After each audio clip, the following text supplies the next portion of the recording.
ایک شہر میں ایک امیر آدمی رہتا تھا۔ اس شخص نے ساری زندگی پیسے کمانے میں گزار دی تھی۔ وہ اتنا امیر ہو گیا تھا کہ وہ شہر بھی خرید سکتا تھا، لیکن اس نے ساری زندگی کسی کی مدد نہیں کی۔ وہ ہمیشہ اپنی کمائی ہوئی رقم پر فخر محسوس کرتا تھا، لیکن اس کمائی ہوئی رقم کو اس نے کبھی اپنے اوپر استعمال نہیں کی، حتیٰ کہ اس نے اس رقم کو اپنی خواہش کے مطابق کپڑے، کھانا یا دیگر چیزیں خریدنے میں بھی استعمال نہیں کی۔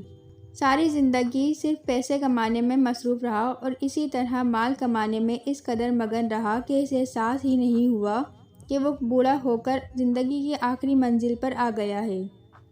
ایک رات اس شخص نے ایک خواب دیکھا کہ موت کا فرشتہ اس کی جان لینے آیا ہے، جسے دیکھ کر وہ شخص ڈر گیا۔ تو موت کے فرشتے نے کہا، اب تمہاری زندگی کا وقت ختم ہو گیا ہے، اب تمہیں چلنا پڑے گا میرے ساتھ۔ جسے دیکھ کر وہ شخص سوچتا رہ گیا اور کہنے لگا، میں نے ابھی اپنی زندگی بھی نہیں گزاری، میں صرف اپنے کام میں مصروف تھا، مجھے اپنا مال استعمال کرنے کے لیے کچھ وقت چاہیے، جو دولت برسوں کی محنت کے بعد کمائی ہے۔ تب فرشتے نے کہا، نہیں، میں تمہیں زیادہ وقت نہیں دے سکتا، موت کا وقت مقرر ہے جسے بڑھایا نہیں جا سکتا۔ تب اس شخص نے کہا، دیکھو میرے پاس اتنے پیسے ہیں، اگر تم چاہو تو اس میں سے آدھے لے لو، لیکن مجھے 1 سال اور جینے کے لیے دے دو۔ اس پر فرشتے نے کہا، یہ کبھی ممکن نہیں ہے۔ تب اس شخص نے کہا، اگر آپ چاہیں تو میری رقم کے 90% لے لو، لیکن مجھے 1 مہینہ جینے کے لیے دے دو۔ اس پر فرشتے نے کہا، یہ کبھی ممکن نہیں ہے۔ اور پھر اس شخص نے کہا، اگر آپ چاہیں تو میرے سارے پیسے لے لیں، لیکن مجھے صرف 1 گھنٹہ اور دے دیں۔ اس پر فرشتے نے کہا، آپ اپنی زندگی کا قیمتی وقت پیسے سے کبھی نہیں خرید سکتے۔ ایک بار جب وقت گزر جائے تو اسے کسی پیسے سے واپس نہیں لایا جا سکتا۔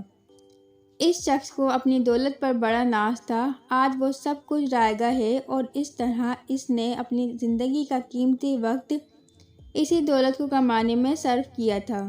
آج وہی دولت اس وقت کو روک نہیں سکی اور پھر وہ اس کے ساتھ اداس دل سے توبہ کرتے ہوئے بولا، جیسا آپ حکم دیں، لیکن میری آخری خواہش پوری کر دیں، جسے فرشتے نے قبول کر لی۔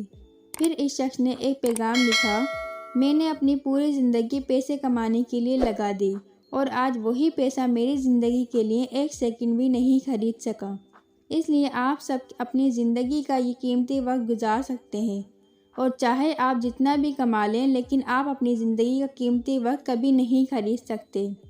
زندگی اللہ کا دیا ہوا ایک قیمتی تحفہ ہے، اسے رائے گاں نہ جانے دیں۔ زندگی کے ہر لمحے کو آزادی سے گزاریں، تبھی آپ اپنی زندگی سے خوش رہ سکتے ہیں۔ اور اس طرح اپنی زندگی کے آخری لمحات میں جاتے ہوئے اس شخص کی آنکھ کھل گئی۔ زندگی اللہ کا دیا ہوا ایک انمول تحفہ ہے، جسے پیسوں سے نہیں خریدا جا سکتا۔ اس لیے زندگی گزارنے کے ساتھ ساتھ زندگی کو بھی جینا چاہیے۔ کل کیا ہوگا یہ کوئی نہیں جانتا، لیکن جو آج ہو رہا ہے اسے اچھی طرح گزارا جا سکتا ہے۔ انسان اپنی زندگی میں چاہے کتنا ہی کما لے اور چاہے وہ کتنا ہی بڑا انسان بن جائے، لیکن وہ اپنی پچھلی زندگی کو کبھی واپس نہیں لا سکتا۔ اس لیے زندگی کے ہر لمحے سے لطف اندوز ہونا سیکھیں اور ہمیشہ خوش رہنا سیکھیں۔ زندگی کو بامعنی انداز میں گزارا جا سکتا ہے۔